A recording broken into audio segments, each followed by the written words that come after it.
弟兄姊妹，時間過得真係好快，轉眼間我喺呢個網上平台同各位分享箴言30日、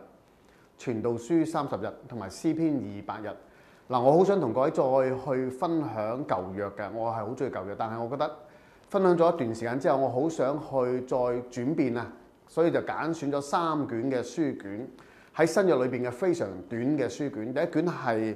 今日同各位分享係提多書第1章第1到第3節，經文咁樣講㗎。神的僕人耶穌基督的使徒保羅，憑着神選民的信心與敬虔真理的知識，盼望那無謊言的神，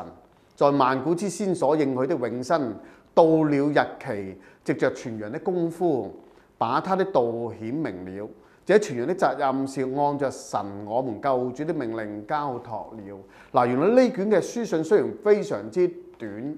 但保羅寫俾佢嘅真嘅兒子提多，提醒佢作為神嘅僕人，好清楚我哋有幾個憑據嘅。第一，我哋憑着信心；第二，我哋憑着真理；第三，我哋憑着盼望；第四，我哋憑着應許。各位，原來按照我哋基督教最重要3個好重要嘅信念：信望愛、信心、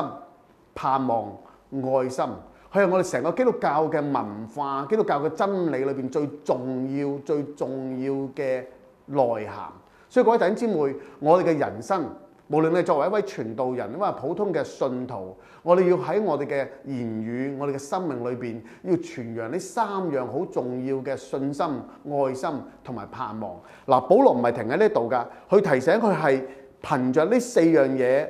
去達成，而且有上帝一個不謊言嘅上帝。上帝係唔會講大話㗎，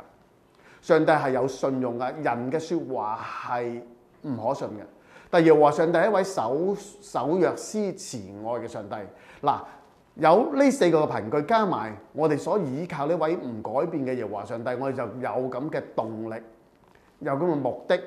可以去傳揚基督嘅道理。弟兄姊妹，我哋一生要成為一個傳揚主道嘅人，要把呢個福音，無論喺我哋嘅生活或者我哋嘅説話裏邊，要傳揚開去，係帶領嗰啲嘅迷羊，世界上好多唔認識耶穌基督福音嘅人，走到永生嘅道路裏邊。